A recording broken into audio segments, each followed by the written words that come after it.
अस्सलाम वालेकुम first year class.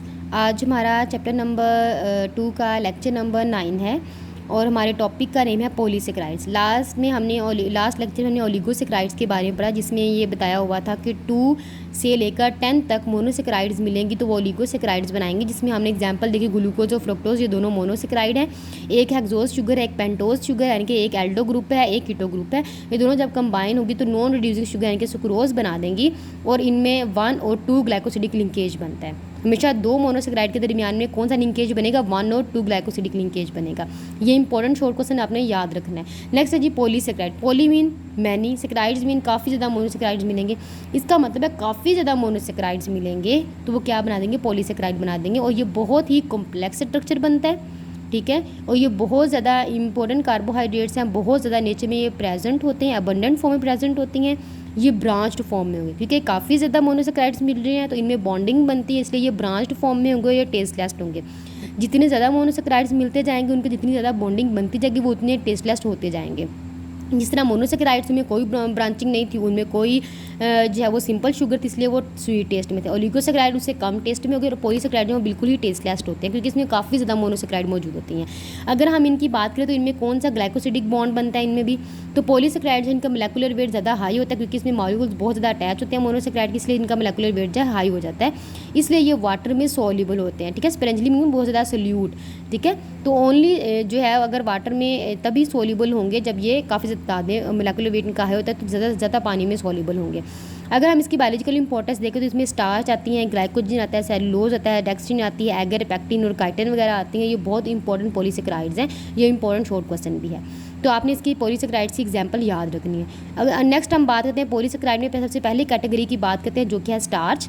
तो स्टार्च की हम बात करें तो स्टार्च जो है वो प्लांट जो है वो अपनी ज़्यादातर फूड जो है वो स्टार्च की फॉर्म में स्टोर करते हैं। फ्रूट्स के अंदर, सीड्स के अंदर, ट्यूबर्स के अंदर ये स्टार्च की फॉर्म में इनके अंदर ये स्टोर हुआ होता है।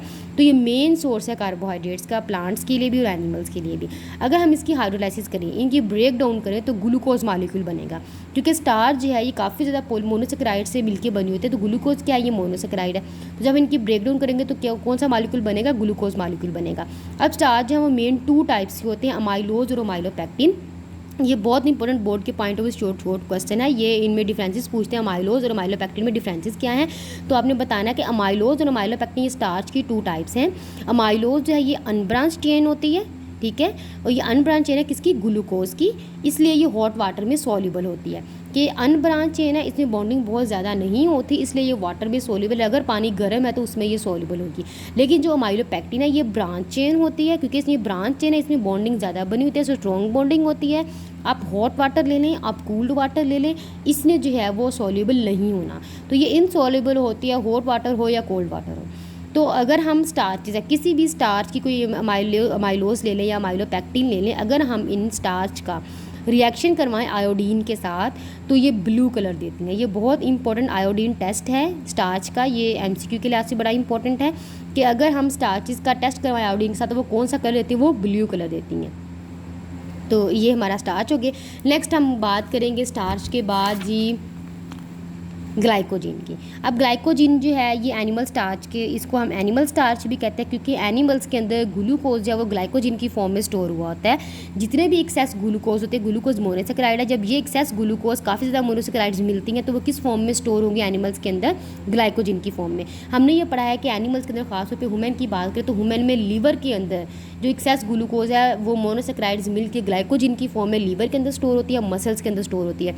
जब कभी हम हार्ड एक्सरसाइज करते हैं तो ये ग्लाइकोजिन जब हम हार्ड एक्सरसाइज कर रहे होते हैं तो हम इस ग्लाइकोजिन को यूज़ करते हैं लीवर के अंदर जो मसल्स के अंदर स्टोर हुई होती है। जब ये ग्लाइकोजिन जो है ये टूटती है तो इस वजह से हमें मसल फटीक होती है, हमें खल्लियाँ पड़ जाती हैं टांगों में, जिस्म दर्द करता है क्योंकि ये एनारोबिक रिस्पायरेशन में कवर हो रहा होता है। तो ग्लाइकोजिन जो है ये एनर्जी की एक फॉर्म है जो एनिमल्स के अंदर स्टोर हुई होती है, मसल्स के अंदर और लीवर के अंदर, और ये वाटर में इनसॉल्युबल होती है। और जब हम इसका आयोडीन के साथ टेस्ट करवाएंगे, आयोडीन के साथ रिएक्शन करवाएंगे तो वो कौन सा कलर देगी? वो रेड कलर देगी। ये बहुत इंपॉर्टेंट टेस्ट है, इसलिए ये हाइड्रोलाइसिस करें जब इसकी ब्रेक डाउन करते हैं ग्लाइकोजिन की तो वो क्या बनाते हैं? ग्लूकोज बनाती है।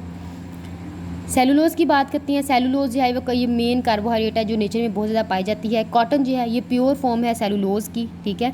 इसके अलावा प्लांट की जितनी भी सेल वॉल है वो सेलुलोज से मिलकर बनी होती है और ये वाटर में इनसॉल्युबल होते हैं, क्योंकि सेल वॉल जो है प्लांट की वो वाटर में सोल्यूबल नहीं होती, तो सेल वॉल के ज़्यादा कंपोनेंट जो है वो सेलुलोज के ही होते हैं। अगर हम सेलुलोज की हाइड्राइसिस करें तो वो ग्लूकोज मालिक्यूल देंगे, ऑब्वियसली मोनोसेक्राइड बनाएंगे क्योंकि ये काफ़ी ज़्यादा मोनोसेक्राइड से मिलकर सेलुलोज बने होते हैं, इसलिए जब हम इनकी ब्रेक डाउन करेंगे तो वो ग्लूकोज ही बनाएंगे।